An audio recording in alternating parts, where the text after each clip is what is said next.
Tipu warga Banda Aceh dengan modus jual mobil. Pria asal Tangerang ditangkap polisi. Seorang pria asal Tangerang, Banten diamankan oleh Polresta Banda Aceh karena terbukti menjadi pelaku dalam tindak penipuan penjualan mobil melalui marketplace Facebook. Pelaku dengan inisial S 28 tahun berpura-pura menjadi agen dengan memasang iklan penjualan satu unit Toyota Veloz seharga 148 juta rupiah.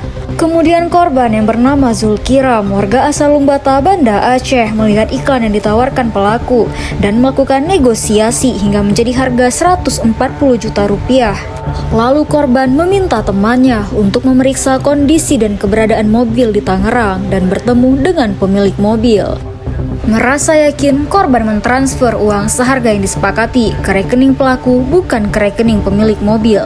Pelaku terancam hukuman pasal 378 KUHP dengan masa tahanan 4 tahun penjara.